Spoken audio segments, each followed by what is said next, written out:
southern Spain. This is where the hard graft of winter testing has been taking place to get in shape for next weekend's curtain raiser in Melbourne. It's motor racing's equivalent of a boot camp. Miles and miles of relentless driving, preparing for the busiest season ever in 55 years of Formula One. We've got one new race, it's in Turkey, and Martin Brundle has been braving the elements to get the lowdown on another exciting, unknown circuit. So we start in Australia. That's followed by long haul to Malaysia and Bahrain. It's a punishing schedule, including 6 back-to-back racing weekends. May the 8th, the Spanish in Barcelona. July 10th, the British. August the 21st, the Turkish, after the midsummer break. Then the finale in the Far East, Japan and China. 19 races. Our feet won't touch the ground. Well, 8 of the 10 teams are here trying to get to grips with those new regulations concerning engines and tyres. They've all had their wings clipped as well. Ted Kravitz has been getting the inside track from Jenson Button.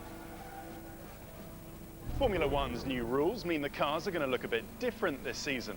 So Jenson, let's start with this massive rear wing. What's changed here? They've brought the rear wing forward 150 millimetres, and we've got these huge rear wing end plates. And that's all to cut downforce, isn't it? It is to cut downforce, make the car a little bit more nervous and difficult to drive. Okay, let's move to the engine. It's covered up because it's all a bit secret under here, but what's changed with the engine? Now the engines have to do 2 race meetings, so they're having to do 1,400 kilometres, which is a big difference from last year. Twice as much as last year. Exactly. Okay, and moving forward to the front wing, that's changed as well. What's happened here and why have they done it? They've had to raise the front wing 50 millimetres, the new regulations. Again, this is to make the car a little bit more difficult to drive, a little bit more unstable, and it does the trick. Yeah, it's really tricky. Yeah, it is, but I'm sure we can find a way around it during the season. Okay, and let's move to the tyres. I mean, a lot of people find tyres really boring, but why are they going to be so important this season? Well, now they have to do a whole race, one set of tyres, which is a big difference. Normally it would be 4 sprint races, you know, to the pit stops, set of new tyres, sprint again. But now we've really got to conserve the tyres. You know, the last 15 laps of the race can be very, very important. So big changes. What do you think it's all going to mean when we go racing in Melbourne next week? Mistakes. I'm sure there'll be some mistakes, even from the top teams. And hopefully with all the testing we've done, we shouldn't be making any, and that should make the difference when we arrive in Melbourne. Right then, James, you're going to have to commentate on it all. How much difference are you expecting? Well, Jim, you know, this is probably the biggest packet of changes we've had for quite a few years, and it will take the drivers some time to get used to it. I think we will see cars flying off the road, definitely, but I mean, what's the net effect of all of this? Well, we've gone back to the kind of lap times we saw in 2003, about a second and a half a lap slower than they were last year. What they've taken away is grip. It's gone from the tyres, which are now harder, and the aerodynamics are not as efficient. So grip's gone, the drivers have to deal with it. People saying, though, that it will suit Jenson Button's smooth style of driving. Yeah, I think it's interesting. What we will have, definitely, with only one set of tyres to last you the whole race, we'll probably still have a couple of pit stops, but you've got to manage those tyres through to the end of the race. If you push too hard early on, then you haven't got anything left at the end, so it's who loses the least as the race goes on that will make the difference. But that surely is going to lend itself to a lot of late drama. I think so, I think it really will. And if you look at this track here, there's been over 100 laps here today, and there are no little bits of rubber on the side of the road. And we're used to seeing that in Grand Prix racing. It's the thing that discourages drivers from having a go at overtaking, but they're not there anymore. So maybe we'll see a bit more passing. OK, James, thank you very much indeed. Right then, let's check the contenders. The main man, 36-year-old Michael Schumacher. He is here, he's fresh and raring to go once again. Ferrari unchanged, seemingly at odds with all the other teams. On the track, though, the dream team remains with no apparent chink in their armour. Their intention is to wait until the European season before unleashing their new car. BAR will have a tough job on its hands to retain its status as second best on the grid, but the team's coming out fighting. There's a brand new car for Melbourne and one of the most powerful engines in the field. But will it be enough to give BAR and Jenson Button that elusive first win? We're a team that's always wanted to move forward.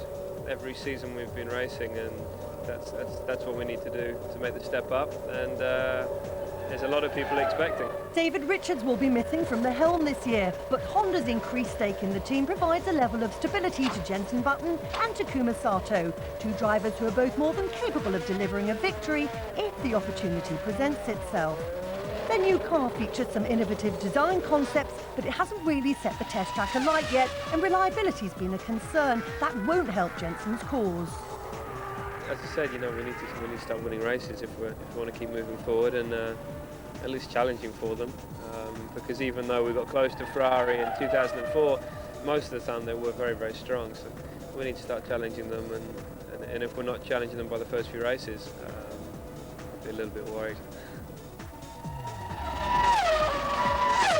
You won't hear the phrase "a little bit worried" around the Renault HQ in Enstone this winter. They've emerged as one of the two teams most likely to be challenging Ferrari. Giancarlo Fisichella has rejoined Renault to partner Fernando Alonso, who flies to Melbourne this week in confident mood. The car is more together, the rear is more stable, and it's easy to predict and easy to drive as well. In a race, when you push, you need this confidence, and we have with the R25.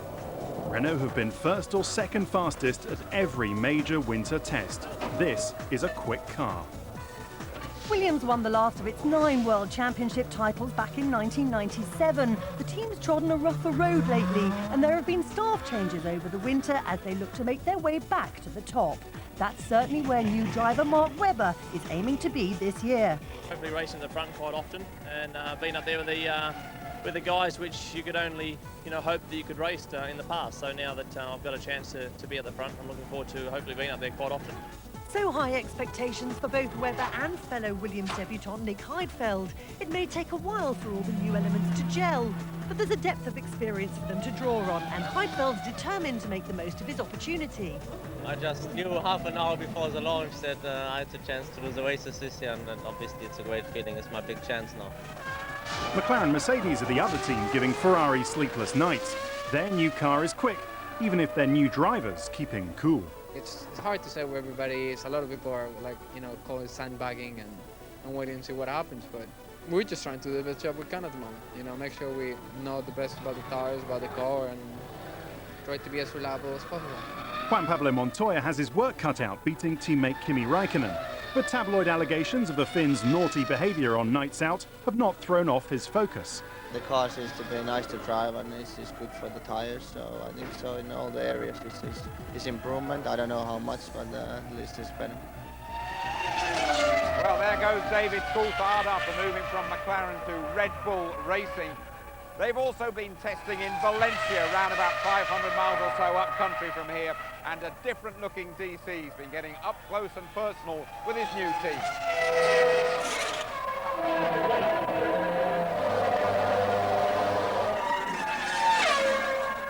Joining me here at a test in Valencia.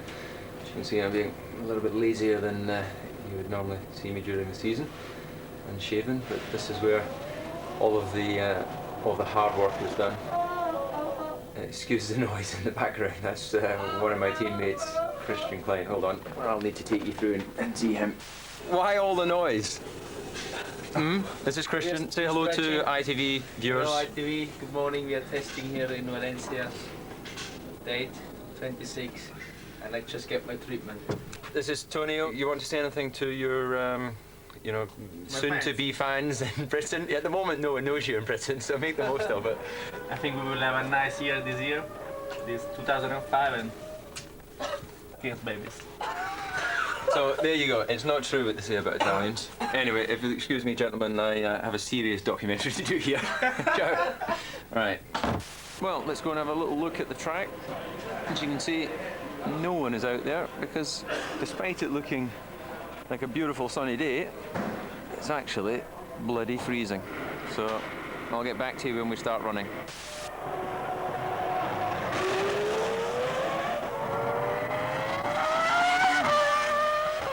DC's had enough, so the boys have some comments to say. So what's your message to Uncle David, Christian? Yeah, we just want to ask Uncle David what's happened there. We have no idea at the moment what's going on, so if you can explain us when he's coming back. We are waiting for him here. Yeah, I think the wind picks up, it is more cold and costs a bit of concentration maybe. Oh yeah, sorry, I gave him the steering wheel before this run. But I did nothing to the steering wheel, so it's my fault. Sorry, David. Forward. This is what testing's about. You've got to push the car, push the limits, and occasionally you end up getting with it. And actually it's something that's been happening a bit more often with this. So here's the culprit. He gave me the wrong wheel. I did nothing to the steering wheel, so it was not me.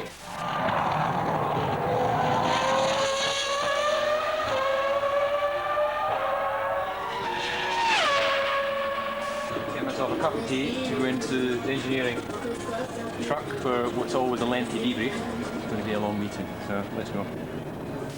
What we've got in this room here is Red Bull Racing's finest academics. As you look around the room, you can see why we keep them locked up in here all day. So we're going to show off now and do a debrief.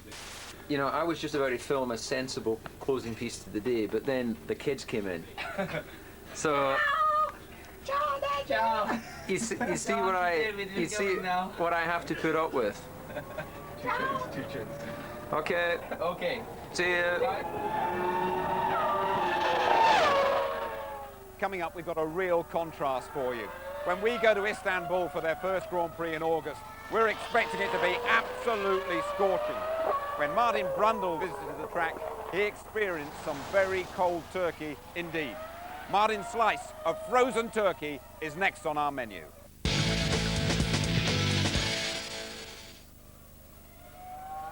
You're back with us at the Reds in Spain, looking ahead to the new Formula One season that kicks off right here on ITV with the Australian Grand Prix in the early hours of next Sunday morning. We have new teams, new drivers, new regulations, a new qualifying system as well, more on that shortly, and one new venue. It's Turkey. From a very chilly Istanbul, Martin Brundle reports. Well, I certainly wasn't expecting snow in Turkey, and you'll have to watch our Grand Prix programmes in August to have a better view of this beautiful city. Behind me is the Blue Mosque, finished in 1614. Istanbul's newest attraction, the Grand Prix circuit, is not yet quite finished. Let's wander out into the countryside and take a look. It's an anti-clockwise racetrack with 8 left and 6 right-hand bends. 3 1/3 miles, an average speed of 135 miles an hour, expected lap time 1 minute 28 seconds. Top speed 200. Take a look at this. The latest Herman Tilke racetrack. A couple of drivers said to me, we'll know what it looks like before we even get there. It'll be a long pit straight into a tightening first corner, an infield section, another long straight into a big stop and a hairpin. Well, actually it's not. Maybe Herman Tilke doesn't just have a one-track mind. A lot of undulation change here. 43 metres in total. That's the equivalent of a 14-storey building. And I noticed straight away that it's very smooth. If your car's not good on the bumps, you'll love it here. It's quite challenging through this early section. But turn 8 looks particularly unusual. And here is turn 8, over a blind crest into an enormously long left-hander with 4 apexes. Reminds me a bit of Spoon, the left-hander in Suzuka, Japan, but it's longer and more complicated. And with the new 2005 regulations, the drivers have to use the same tyres through both qualifying and the entire Grand Prix distance. It's long corners like this that'll do the damage to the tyres. It'll be 30 degrees when we come back here in August. The track has its back to the Black Sea, and apparently there's quite often a stiff breeze. Still, the cars will be doing 200 miles an hour as they enter the braking zone for turn 12, despite the new position and design of the front and rear wing giving more drag and slowing them down by about 10 miles an hour. And this is where it'll really be hurting as the tyres fade through a Grand Prix distance. The drivers need braking, turn in, direction change, and then finally traction out of this turn 14 onto the pit straight. They've got an awful lot of work to do here. Not as much as they had in Bahrain last year for the preview show when we went there. Let's see how they've got it this far. First of all, you have to find the location so you can go and ask the funding of that city. So choosing Istanbul out of the 3 cities, Istanbul, Antalya and Izmir, was, I think, a hard job for both Bernie Ecclestone and for us, because we had to make sure that we were doing the right job. When they heard about this Grand Prix, everybody is attracted. But you know, we are having a campaign now. So there will be good advertising throughout Turkey, and also in the neighboring countries we are going to make some advertising, and I believe that there will be good attraction because of Istanbul and because of Grand Prix. On the day we're expecting around 125,000 people, although we have capacity for more. For the weekend, just above 200,000 people. The location has a lot of advantages. It's very close to Europe. From Central Europe, it's from Germany, for example, it's an hour and a half, 2 hours flight, and the flights are very cheap. So F1 breaking new ground in Turkey. This game never stands still, really. Take Jordan. They've got a new owner and a new driver with a potential fan base that's even bigger than Michael Schumacher's. Eddie Jordan sold his team to the Russians, a company called the Midfield Group headed by Russian billionaire Alex Schneider. He signed up Portuguese Tiago Monteiro and the first Indian driver in F1 history, meet Narayan Karthikeyan. He's now a household name in his homeland and could be the catalyst for a future Indian Grand Prix. But for now, Karthikeyan and Monteiro have a more pressing task. The 05 Jordan has been slow in testing. They're using a powerful Toyota engine this season, but there's a lot of work still to do if they're to challenge the F1 midfield. Red Bull becomes a fully fledged team owner this year, and the name over the door at the former Jaguar factory isn't the only thing that's changed. There's new management and a new driver lineup. David Coulthard's confirmed. Christian Klein beats Antonio Liuzzi to the second seat, for now at least. There's a lot of work ahead to readjust after the recent turmoil, but Coulthard's up for it. Don't know what to expect from Melbourne, but I'm certainly excited about going there and getting on with the challenge. And everyone wants to win, of course. But in the absence of that, you have to believe that you're going through a process and laying down foundations that will see you develop in the future. And as long as you can see that light at the end of the tunnel, then you can feel good about the job you're doing. So wins might be off Coulthard's agenda this season, but his experience will undoubtedly be an asset to Red Bull as it wings its way into Formula One. Toyota have shown flashes of good speed in winter testing, and in Jarno Trulli and Ralf Schumacher have two drivers who can, on their day, be brilliant. But their Japanese paymasters are expecting brilliant results from them and the team's lavish £200 million budget. That pressure's been met with happy, or is it blind confidence? If everything runs up to plan, I hope to be amongst the top teams by mid-season and then maybe score 1 or 2 podiums. That should be great for us. It'll be tough for the smaller independent outfits like Sauber to make the podium in 2005, but the Swiss team successfully punched above its weight last year. Jacques Villeneuve has a point to prove now he's back with a full-time drive, and Felipe Massa will revel in the challenge of trying to beat his new World Championship-winning teammate. The C24 is the first chassis to benefit fully from the use of Sauber's state-of-the-art wind tunnel, and the switch to Michelin tyres should help in the fight against the other middle-ranking outfits. Minardi have hit the sporting headlines recently as boss Paul Stoddart takes an increasingly high-profile role in F1 politics, finding friends and opponents in high places. His drivers Christian Albers and Patrick Friesacker have their sights set on beating Jordan this season and moving the team out of the rough end of the Grand Prix pit lane.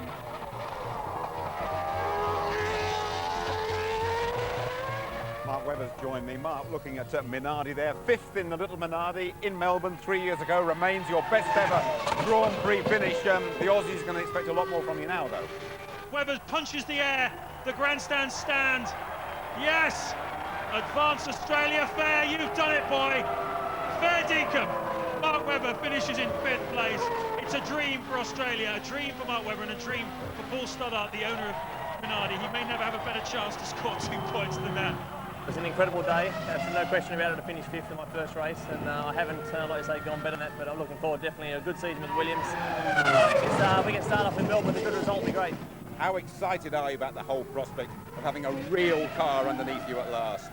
I can't wait for the season to start. I think when I first drove the Williams, I was doing lap times that I could dream of to start with, so I'm looking forward to getting down to Melbourne and starting the championship. Well, a very competitive teammate, Nick Heidfeld now, haven't you? Yeah, Nick's doing a good job, and it's good that we've got someone who's, he's very experienced, and he's been on the podium in Formula One, and it's a great, hopefully it's a very well balanced team, and we can get some good points in the constructors. Qualifying's very different. One session on the Saturday, one session on the Sunday morning, aggregate times decide the grid. How do you feel about that? Well, I prefer the old one, but the drivers aren't that important. We've got to one session, like you say, Saturday. The grids will be times we add it together. Sunday morning, that's when we'll know the grid. You be sure to join us next weekend. We go live from Melbourne with that qualifying one, 1:30 on the Saturday morning. Rerun 12:40 Saturday lunchtime. Race day, we start at 1:45 a.m. The rerun 1:45 in the afternoon. The highlights midnight on Sunday. We're going to blast off at Albert Park. It is the 10th Melbourne Grand Prix, and Mark, they're aiming for absolute perfection. Absolutely, it's a perfect place to have the first race. I hope everyone can set their alarm clocks and watch the first race. It's going to be incredible. We'll see you there. Bye for now.